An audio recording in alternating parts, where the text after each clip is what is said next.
दलित समुदायको परम्परागत मौलिक सिप कला तथा पेशाको प्रवर्धन गर्न मधेस, कर्णाली र सुदूरपश्चिमका सघन दलित बस्तीलाई लक्षित गरी नमुना होमस्टे सञ्चालन गर्नेछौँ।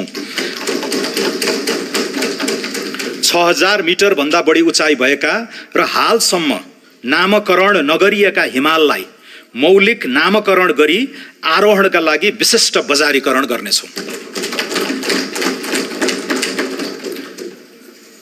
नागरिक उड्डयन त्रिभुवन अन्तर्राष्ट्रिय विमानस्थलको स्तरोन्नतिका लागि रु 1 अर्ब 53 करोड विनियोजन गरेको छु।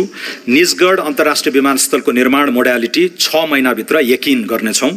गौतम बुद्ध र पोखरा क्षेत्रीय अन्तर्राष्ट्रिय विमानस्थल सञ्चालनको व्यवस्थापनमा निजी क्षेत्रसँग सहकार्य गर्नेछौँ। भरतपुर विमानस्थललाई विस्तार गरी रात्रिकालीन उडान सञ्चालन गर्नेछौँ। प्रदेश सरकारसँगको सहकार्यमा सुर्खेत विमानस्थल विस्तार गर्नेछौँ। मुगुको ताल्चा र दाङको टरी गाउँ विमानस्थल स्तरोन्नति गर्नेछौँ। संस्कृति तथा पर्यटन क्षेत्रका लागि रु 7 अर्ब 34 करोड र नागरिक उड्डयन क्षेत्रका लागि रु 2 अर्ब 93 करोड विनियोजन गरेको छु।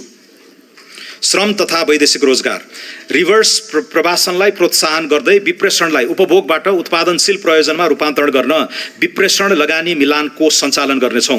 वैदेशिक रोजगारीबाट फर्किएकाको ज्ञान, सिप र दक्षताको सदुपयोग गर्न रिटर्नी माइग्रेन्ट कार्यक्रम कार्यान्वयन गर्नेछौँ। युवाहरूलाई विभिन्न विषयगत छोटो अवधिका र कार्यस्थलमा आधारित तालिम सञ्चालन गरी सिपयुक्त बनाउनेछौँ। वैदेशिक रोजगारीलाई थप सुरक्षित एवं मर्यादित बनाउन श्रम सम्झौताको पुनरावलोकन तथा नयाँ गन्तव्य मुलुकसँग थप सम्झौता गर्नेछौँ। विदेशमा अलपत्र परेका नेपाली नागरिकलाई उद्धार गर्न र मृत्यु भएका श्रमिकको शव सहज रूपमा स्वदेश ल्याउने प्रबन्ध मिलाउन आवश्यक बजेट विनियोजन गरेको छु। सिप सिकेर मात्र वैदेशिक रोजगारीमा जाने व्यवस्था मिलाउनेछौँ। बिना धितो ऋण र किस्ताबन्दीमा रोजगारदाताबाट भुक्तानीको व्यवस्था गरी वैदेशिक रोजगारीलाई मर्यादित, पारदर्शी र स्वचालित बनाउनेछौँ। वैदेशिक रोजगारीमा जाँदा शून्य लागतलाई प्रोत्साहन गर्दै सेवा शुल्कलाई श्रमिक मैत्री बनाउनेछौँ। औपचारिक च्यानलबाट भित्रिने रेमिटेन्सलाई थप प्रोत्साहित गर्न रेमिटेन्स आप्रवाहको हरेक रिसिटमा आधारित लटरी कार्यक्रम सञ्चालन गर्नेछौँ।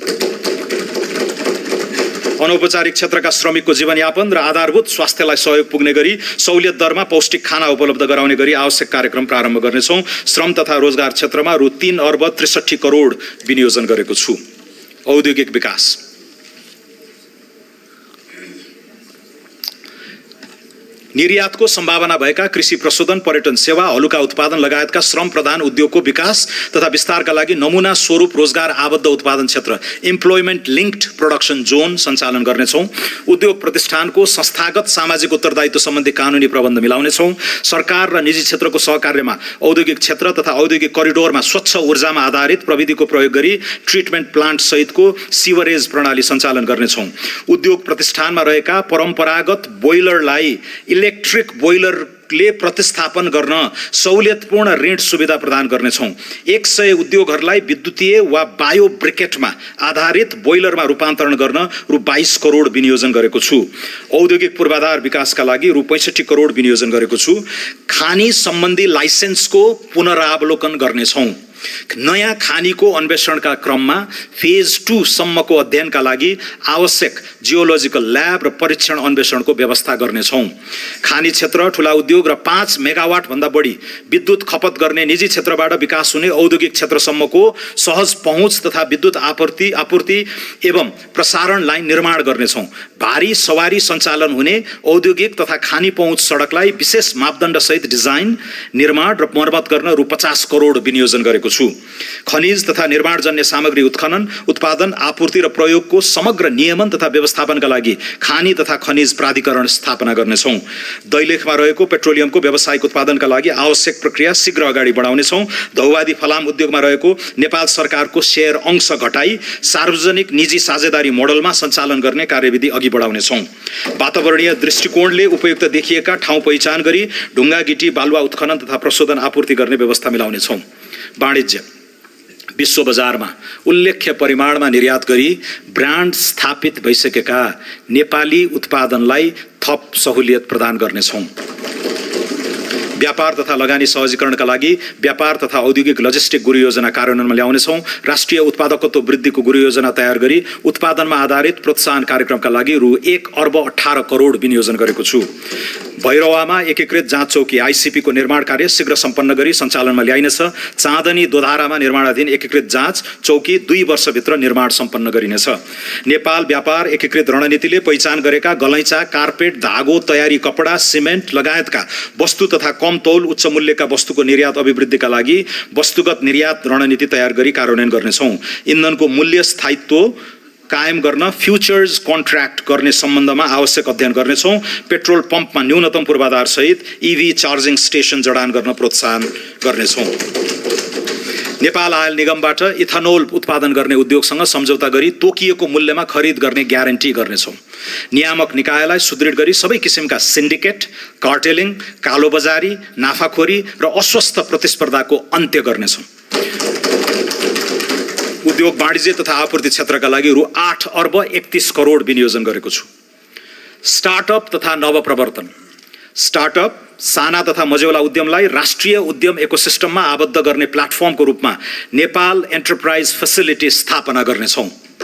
प्लेटफर्मले उद्यम सम्बन्धी नीतिगत व्यवस्था, नवीन वित्तीय उपकरणको पहिचान र पहुँच, इन्क्युबेसन सहितको सहयोग सञ्जाल र स्वदेशी उद्यम अभियानलाई एकीकृत रूपमा अगाडि बढाउनेछ। कृषि एवं पशुजन्य उद्यम गर्न चाहने 1,000 युवा उद्यमीलाई स्टार्टअप सुविधा उपलब्ध गराउनेछौँ। युवा वैज्ञानिकलाई स्वदेशमै अनुसन्धानको अवसर प्रदान गर्न अनुसन्धान, नवप्रवर्तन तथा उद्यमशीलता अभिवृद्धि कार्यक्रम सञ्चालनका लागि आवश्यक रकम विनियोजन गरेको छु। खगोलीय पर्यटन प्रवर्धन गर्न सगरमाथा आधार शिविरमा अब्जर्भेटरी केन्द्र स्थापनाका लागि रकम विनियोजन गरेको छु। विज्ञान, प्रविधि र नवप्रवर्धनका लागि रु 4 अर्ब र नेपाल एन्टरप्राइज फेसिलिटीका लागि रु 50 करोड विनियोजन गरेको छु। सम्माननीय सभामुख महोदय, सम्माननीय अध्यक्ष महोदय, सौम्य शक्ति र डायस्पोरा, पारस्परिक लाभ, राष्ट्रिय आत्मसम्मान र सार्वभौम हितमा आधारित सन्तुलित परराष्ट्र सम्बन्ध सुदृढ गर्दै आर्थिक समुन्नतिका लागि सौम्य शक्ति परिचालन गर्नेछौँ। आर्थिक कूटनीति, सांस्कृतिक पहिचान, प्रविधि तथा पर्यटनको एकीकृत उपयोग मार्फत नेपालको अन्तर्राष्ट्रिय उपस्थिति, विश्वसनीयता र प्रभाव विस्तार गर्नेछौँ। संयुक्त राष्ट्र सङ्घ लगायत अन्य बहुपक्षीय तथा क्षेत्रीय मञ्चहरूमा नेपालको भूमिकालाई सशक्त बनाउनेछौँ। क्षेत्रीय सन्निकटताका लागि सुदृढ कूटनीति अगाडि बढाउनेछौँ। नेपालको सौम्य शक्ति विस्तारका लागि बुद्ध जन्मभूमि, सर्वोच्च शिखर सगरमाथा, हिमालय श्रृङ्खला, योग ध्यान, सांस्कृतिक विविधता, शान्तिवादी राष्ट्रको छवि र अन्तर्राष्ट्रिय शान्ति मिसनमा सहभागिता लगायतका विषयहरूको उन्नत प्रसार गर्नेछौँ। विदेश स्थित नेपाली नियोगको सशक्तिकरण गरी निर्यात क्षमता, द्विपक्षीय व्यापार तथा लगानी, पर्यटन प्रवर्धन गर्न आर्थिक कूटनीति सबल बनाउनेछौँ। संविधानले सुनिश्चित गरेको गैर आवासीय नेपाली नागरिकता सम्बन्धी प्रावधानमा समसामयिक संशोधन गरी एक पटकको नेपाली सधैँको नेपाली भन्ने नारालाई मूर्त रूप दिनेछौँ।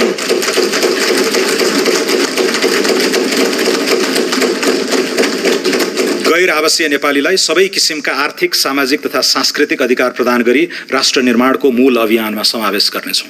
बैंकिङ क्षेत्र।